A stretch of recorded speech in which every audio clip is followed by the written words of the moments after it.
What's good, people? CJ Williams back with another requested No Limit video. This time we're taking it back to the 95 and 96 to rank the 9 albums that dropped during that time frame. If you're waiting to hear projects like West Coast Bad Boys or P's The Ghetto's Trying to Kill Me, don't hold your breath because those was 1994. Won't get covered today. Same goes for the EP from Dangerous Dame that did drop in 95, but this is an LP only list. Rest in peace, Dame. Everything else that dropped is fair game. Now that we got the rules out of the way, let's get to it. Number 9, Skulldigger Hoodlum for Life. Don't be confused by the different spelling of his name from his 1998 album. This is the OG No Limit Skulldigger that you think it is. One thing that remained the same though is the low quality of music that both albums hold. While the follow-up is slightly better, that's not saying much as the debut is a forgettable entry by the Tank. Skull's gravelly voice, while distinct, isn't the most pleasant to listen to. On top of that, lyrically he was as average as an MC as you could be. Even diehard Skull fans, if you're out there, would have a hard time pointing us to a hot 16 on this album. We will say joints like My Hood with Master P and Silk, the Michelle sampling My Shorty, Expression, and Bring It On are the few records solid enough for a repeat or two. One random but notable aspect of the album is the features from Holloway, Dolio, and Valerio, known collectively as Ghetto Commission. It would be 2 long years before the group would appear on another No Limit album, showing up for the I Got the Hookup soundtrack, then dropping their slept-on album Wise Guys the same year. So yeah, that's about all we got for this album. Moving right along. Number 8, TRU.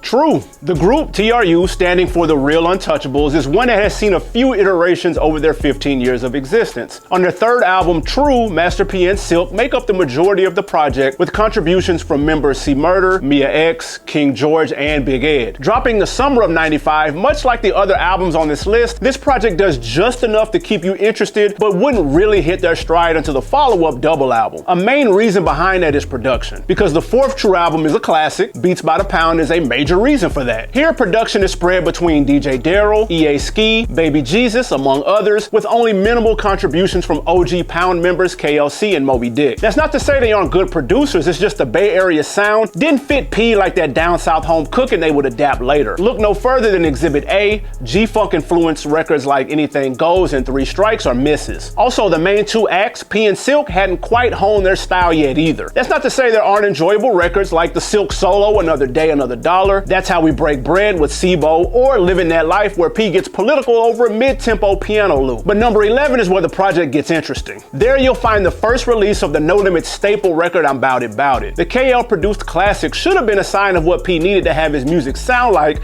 because there isn't anything else on the album that comes close sonically. That really speaks to the talent of KL, who allegedly made this beat by accident. Hey, he still gets credit, and P would realize the missed opportunity and re-release the song a year later on his Ice Cream Man album. The play worked, and that album would be certified platinum, while this barely made it to the top 30. Still not bad for the group's first major label release. Number 7, Master P, 99 Ways to Die. An average Master P album that started with potential but overstayed just a tad bit too long, which isn't great considering it's only 13 tracks long and 3 of those are skits. A few good records like Dead Presidents, Rolling Through My Hood, and Bullets Got No Name can be found here, but nothing worth throwing on the P Essential playlist. This was pre-Beats by the Pound, so production duties are handled by Al Eaton, Larry D, and K. Lou. They do a commendable job, but it absolutely sounds like an album from 1995. P hadn't yet found his voice, so the tone isn't quite what we know it for. His pitch is sometimes higher, which makes it sound even older than 95. Not many features here either to help boost the project. Most of them are squeezed onto the same few songs. P had a thing about dropping first of the year in the early Tank years. No standout single or staple anthems. This is one of the more forgettable P projects. Just to be clear, it's not trash, just not memorable. You get what I'm saying. Number 6, Mia X, Good Girl Gone Bad. The actual debut from Mia X, as many confuse the follow-up Unladylike to be her first, was released late 1995, shortly after she signed to the Tank. Correct us if we're wrong, but Mamma Mia might be the first unisex rapper, meaning men and women could listen to her music without it looking crazy. Let us know down in the comments if we tripping. But on to the album. While she would get better with each album, that doesn't mean that this one was a slouch. The opening track, Ghetto Sarah Lee, does justice to Diana Ross's Love Hangover, only for P to turn around and sample the same song on Last Don. Gotta stay cool,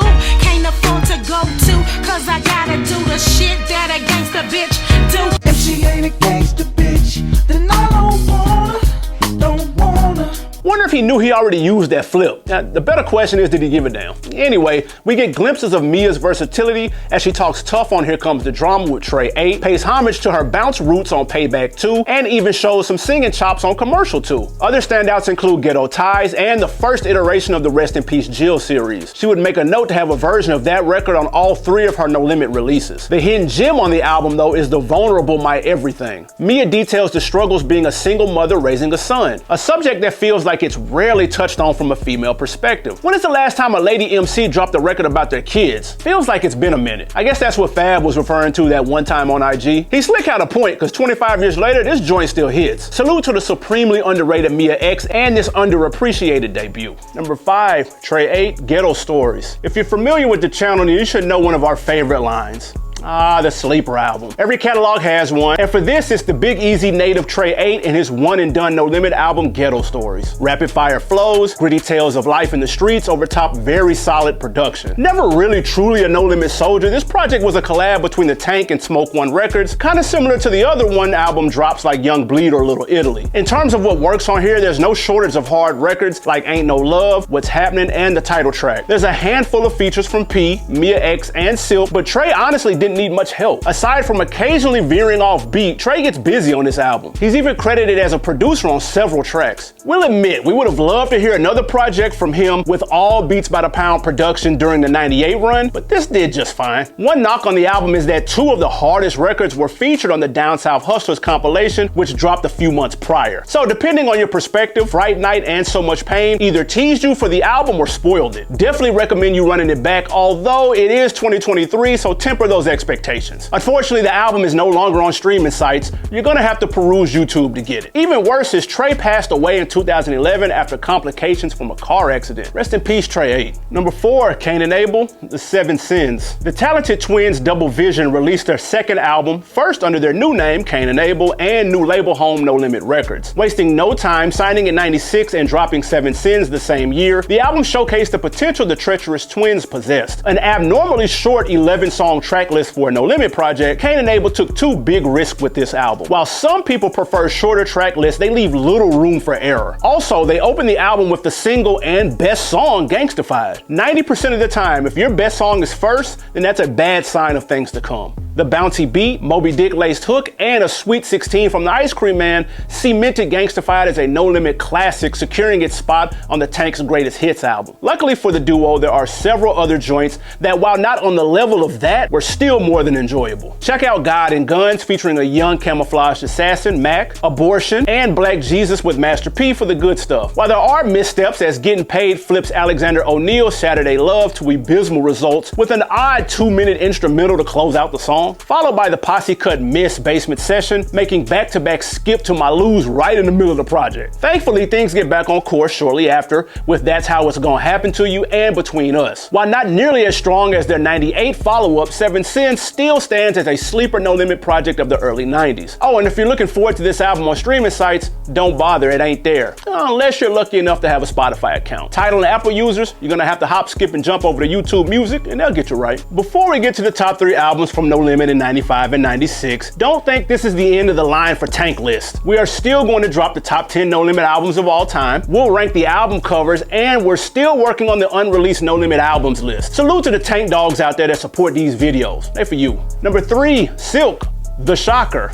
Teased way back in the summer of 95 on the insert for Master P's 99 Ways to Die album, Silk finally released his debut August the following year. The youngest Miller brother used to just be Silk before adding The Shocker to his name for future albums. Didn't want to get confused with the R&B group of the same name. Smart move for sure. Silk would go on to be one of the most successful acts on the label. You wouldn't have guessed it by the reception of The Shocker though, as it barely cracked the top 50 on Billboard upon its release. That's too bad, because this was one of the first No Limit albums that began to show signs of what the Tank could produce. Say what you want to say about Silk's rhyming skills or lack thereof, he puts out solid projects. For his first outing, he had plenty of help, as his more experienced older brother, Master P, is featured on 9 of the 18 songs. Silk would return the favor 2 years later on Ghetto D, as he's heard on 11 of those 19 records. Looking back, it explains why Silk stayed next to P for so long. They've been close since day one. Anyway, back to the album. We're gonna keep it a stack. This shit low-key slapped. Nah, don't look like that. Lie and say there aren't bangers on here. Beats by the Pound, more specifically Moby Dick and KLC showed out. If My Nine Could Talk, I Represent, Freeloaders, and It's On all went hard. Now, we will admit the album definitely loses steam toward the end. It absolutely could have benefited from a 7 Sins length track list, and yes, Silk does struggle to find the beat more times than not, but it ain't as distracting as people try to make it out to be. Then y'all remember the lead single, The Shocker? The bouncy banger with the memorable music video of him climbing out the TV like the Ring? How has nobody sampled that piano loop yet? Yo, funny story, I actually saw an original vinyl of this album for sale and low-key wanted to cop. Now, you know what, fuck it. 200 comments and 200 likes on this video and I'll go buy it. Gas me up to cop in the comments. Give me a reason. Think I want one, I will? Number 2, Down South Hustlers, Bouncing and Swinging. Walking into a compilation can be complicated. They're kind of like festivals. Just follow me for a second. Like, it's cool to get a variety of dope artists in one space or on one project. Some you may be fans of and others not so much. Then there's the handful of acts you've never even heard of, so it's a crapshoot on what they'll sound like. There you are, left standing for hours straight wishing you had the ability to fast forward to who you came to see. So when P presented his double disc compilation Down South Hustlers, we can understand if there was hesitancy on your part. Lucky for us, when we copped the album, we had the ability to fast forward if some of those names didn't look familiar. Good news is many of the little known names were housed on disc 2, while disc 1 was littered with bangers. Let's stay there for a second, shall we? Dane Family brings that Flint fire on Stick and Move. And although kicking off a project called Down South Hustlers with a group from the Midwest is nuts, the song was dope, so we ain't tripping. Disc 1 sees a nice variety of acts like Ballin' G, Joe Black, No Limit Soldiers like Mia X, Silk, Soulja Slim, going by Magnolia Slim, and of course P himself. The standout joint will be the UGK assisted Players from the South. Man, I'm trying to tell you, I think P and UGK might be batting 1,000. They couldn't make a bad collab if they tried. Throw in the Trey 8 solo Fright Night and the closer RIP, and you slick got a classic on your hands. Until you play Disc 2. They just had to go one step further, didn't they? Disc 2 is where you'll find the little known acts I warned you about earlier. Rappers like Polo, Fire, and Sir True were all supposedly signed to the Tank, but wouldn't be featured on any other albums moving forward. That should tell you everything you need to know about the songs they're on. Yes, Bounce That Ass is on Disc 2. It's the first song, as a matter of fact, which makes it even more baffling as to why they felt the need to pile on 11 more unneeded joints on top of that. Just add that to disc 1 and call it a day. Outside of that, the Hounds from Gertown, Murder Weapon, and Trey 8 So Much Pain featuring a Mia X verse that was cut from the Ghetto Stories version are pretty much the only other standouts. A sequel was coming soon for what felt like forever, but we never got an official release. Former Beats by the Pound producer Moby Dick did drop an album called Down South Hustlers 2, Everybody Eats in 2011, but that's not what was teased by P. Okay, I'm gonna let you in on a little secret. The original Down South Hustlers 2, Making Moves, just recently leaked on YouTube. Search the full title and you'll be able to hear the album that's been coming soon longer than Detox. For that nugget, all I ask is a thumb up and a comment. Deal? Number 1, Master P, Ice Cream Man. One of the more anticlimactic lists we've done in a while. Y'all knew this was gonna be numero uno before you hit play. And when has Culturalist Theory ever let you down? Exactly. The album that put P on Billboard's radar is arguably his best. In case you missed it, we have a Master P solo albums ranking list too that you can check out, but not right now. You gotta finish this first. The first drop from 1996 from No Limit, Ice Cream Man, would top out at number 6 on Billboard, powered by the catchy lead single, Mr. Ice Cream Man. 5th time's the charm for the Colonel, as this would serve as his breakout album. Perfect time to have bangers like Never Ending Game, My Ghetto Heroes, and Time to Check My Crack House. Even better opportunity to re-release a song you felt had more potential, which of course was Bout It Bout It. If there was a song you could say is responsible for P's rise, this would be the first domino. By now we all know the story. P left the NO and moved to Richmond, California to learn the independent rap game. Soaked up knowledge, then moved back to the swamps just shortly before this album dropped. Well, whoever he tutored under during his time on the West Coast, some say JT the Bigger Figure, some say E40, whoever they were did a number on him, because from that moment on, P was a machine. We alluded to the undefeated run P had with UGK, add Break 'Em Off something to the top of the list of bangers between the Southern legends. Special shout out to Moby Dick, featured on the lead single and on 6 other tracks that worked for the most part. So maybe this album wasn't quite for you if you weren't a fan of the OG No Limit crooner. In the end, you have a cult classic album that prepared the world for the storm that was right around the corner. 1995 and 96 was the practice year, 97 was preseason, and 98 was the championship run for No Limit. Lucky for you, we have lists on all those years and then some. We put them all in a playlist to make it easy for you to run them back to back. Don't forget, 200 likes, 200 comments, and I'm copping that Silk vinyl. Once again, it's your man CJ Williams checking out. Until the next time.